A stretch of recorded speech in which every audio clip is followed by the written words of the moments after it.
Hi everyone, मेरा नाम शशांक है। मैं अभी एसईओ की पढ़ाई कर रहा हूँ और ये वीडियो मैं अपने अंडरस्टैंडिंग के लिए बना रहा हूँ।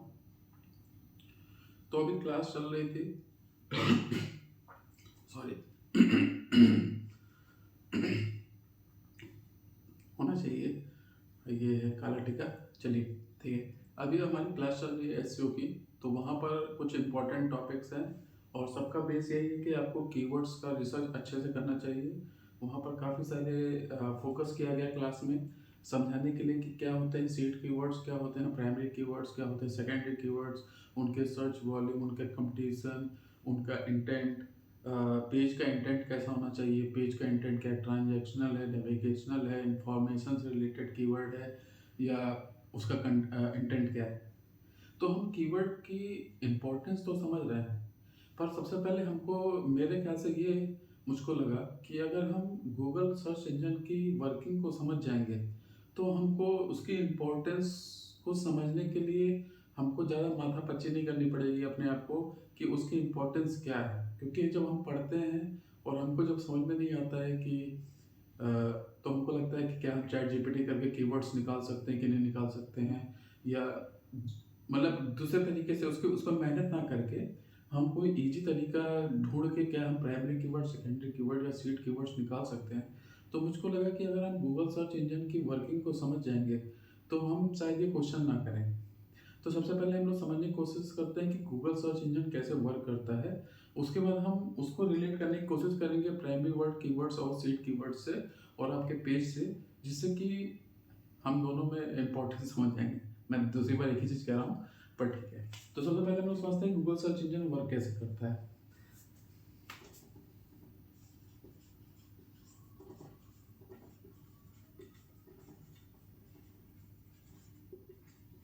तो इसके पास तीन टाइप के रोबोट होता है कह सकते हो, या तीन तरह के प्रोसेस है। पहला होता है क्रॉलर। जो क्रॉलर होता है ना, ये क्या करता है कि आपके वेबसाइट पे जाएगा, आपके पेज सोर्स निकालने का तरीका आसान है, कंट्रोल यू दबा दो, आप ऐसे यूजर भी कर सकते हो। और गूगल क्या होता है, गूगल के पास अपना बॉट होता है, तो गूगल क्या करता है आपके वेब पेज से जाके आपके सोर्स कोड को उठाता है और अपने लोकल स्टोरेज में सेव कर लेता है। तो ये जाएगा, यहाँ पर जाएगा, आपके वेब पेज पे जाएगा, किसी भी वेब पेज पे जाएगा। आप समझ लीजिए कोई एक वेब पेज है, इस पर गया और इसका सोर्स कोड निकाल के अपने लोकल स्टोरेज में सेव कर लेगा। गूगल का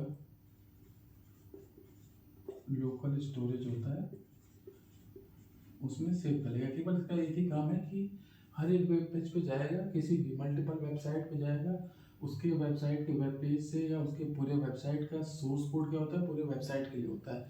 तो उस वेबसाइट के, यहाँ वेबसाइट लिखते रहे, वेबसाइट के सोर्स कोड को उठाता है और अपने लोकल स्टोरेज में सेव कर लेता है। स्क्रॉलर का एक ही काम है कि वो हजारों कीवर्ड सुबह शाम उठेगा, सुबह सुबह उठेगा, आपके वेबसाइट से सोर्स कोड उठाएगा, मतलब मल्टीपल वेबसाइट, क्योंकि मिलियन टाइप की वेबसाइट होती है, तो वो सोर्स कोड उठाएगा अपने गूगल के लोकल स्टोरेज में सेव कर लेगा। फिर आता है काम इंडेक्सर का। इंडेक्सर क्या करता है, इंडेक्सर जाएगा इस सोर्स कोड में, जो इस लोकल स्टोरेज में जाएगा जहाँ पर सोर्स कोड पहले से प्रेजेंट है, वहाँ पर जाके इस इन सोर्स कोड से वेब पेज पे जो कंटेंट है उसको पढ़ने की कोशिश करेगा, उसके कीवर्ड्स को, उसके इंटेंट को समझने की कोशिश करेगा। और इसकी मदद से इंडेक्सर एक प्रकार का रोबोट है, वो क्या करता है, उसको कैटेगराइज करता है कि अच्छा आपके वेब पेज पे मान लीजिए आपका वेबसाइट डिजिटल मार्केटिंग कोर्स से रिलेटेड है और आपने 4-5 पेज बनाया, एक एसईओ से रिलेटेड, एक मेटा एड से रिलेटेड, एक अमेजॉन एड से रिलेटेड, एक गूगल डिस्प्ले से रिलेटेड, गूगल यूट्यूब डिस्प्ले या गूगल डिस्प्ले भी होता है, तो गूगल सर्च से रिलेटेड, ठीक है।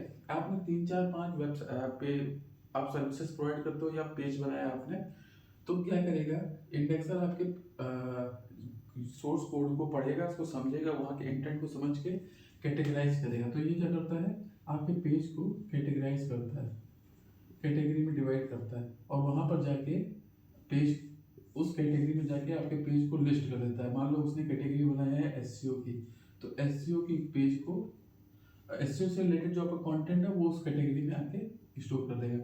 मान लीजिए एक और कोई कैटेगरी बनाया हुआ है डिजिटल, कर सकते हैं मेटा एड्स की, तो मेटा एड से रिलेटेड जो कोई भी आपका पेज होगा उसको इस कंटेनर में डाल देगा, एसईओ से रिलेटेड जो भी होगा उसको इस कंटेनर में डाल देगा।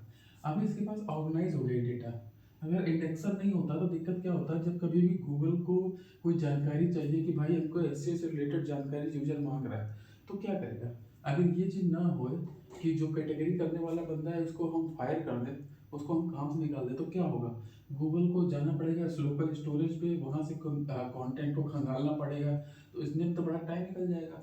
हम जब कभी भी यूज़र सर्च करता है एंड यूज़र, तो 1 सेकंड में आंसर आ जाता है। तो जब अगर इसका काम इसको हम हटा देंगे तो फिर तो 10 सेकंड तो गूगल को लगेगा सर्च करने में कि व्हाट इज एसईओ, कहाँ से आएगा बेस्ट। तब तो हो चुका काम, तो बर्बाद हो गई उनकी वेबसाइट ही। तो इसलिए इंडेक्सर का काम आता है कि वो क्या करता है ना, पहले से ही अपने पास बैकएंड में ये डेटा अपने किताब में रखे रहता है।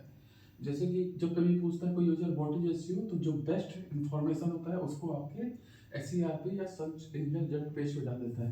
तो ये जो एसईआरपी पे आता है उसके लिए होता है रैंकिंग।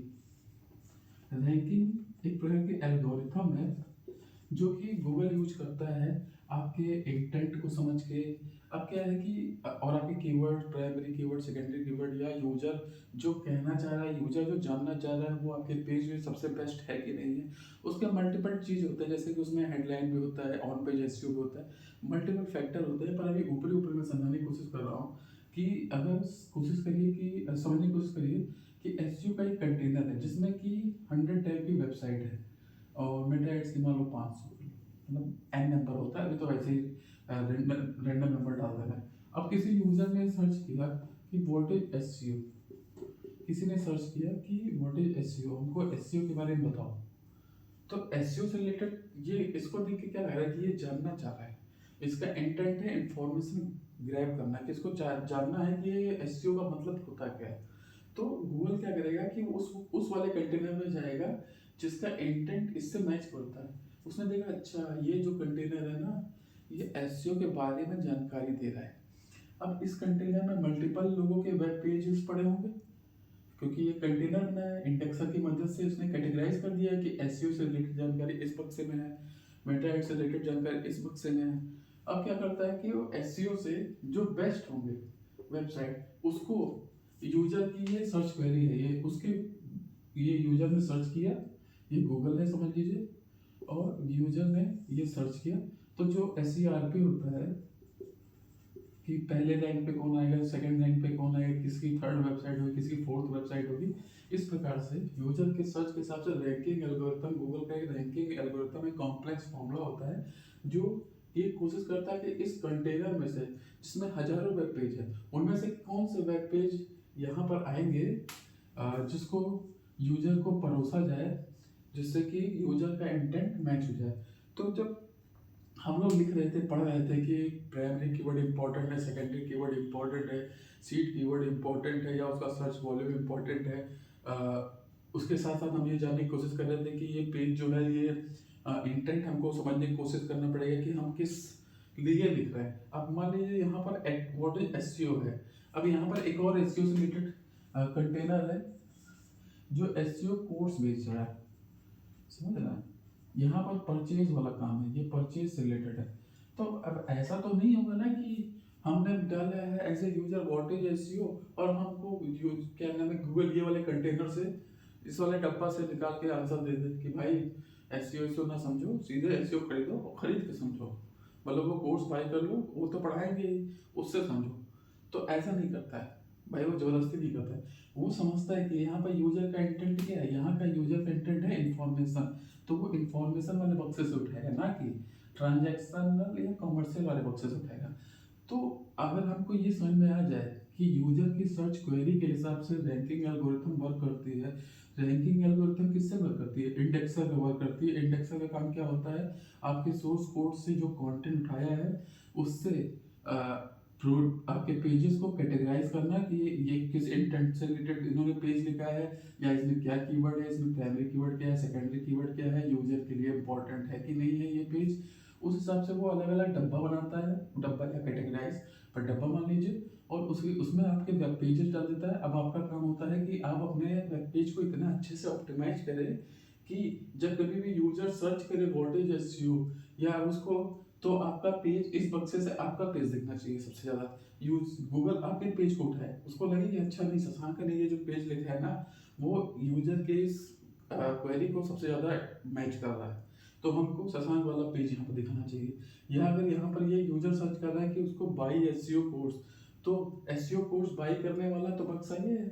यहाँ पर अगर हमारा वेब पेज है तो ये वाला वेब पेज यूजर को सबसे ज़्यादा दिखना चाहिए। तो अगर हम गूगल के सर्च इंजन के प्रोसेस को समझ जाएंगे ना, तब हमको असलियत में समझ में आएगा कि जो गूगल में हम गूगल सर्च इंजन पे जो सॉरी जो वेब पेज होता है उस पे जो हम कीवर्ड्स लिखते हैं, या उस पे जो हम लोग प्राइमरी सेकेंडरी कीवर्ड्स या कंटेंट लिखते हैं, इंटेंट बेस्ड राइटिंग होती है, इंटेंट बेस्ड पेज होता है, उसका इंपॉर्टेंस हमको तब समझ में आएगा जब हम ये प्रोसेस को समझने की कोशिश करेंगे। That's what I understand. जो मैं समझा कि इसका इम्पोर्टेंस क्यों है, क्यों टीचर लोग इस पे इम्पोर्टेंस ज़्यादा डाल रहे हैं कि आप कीवर्ड समझिए।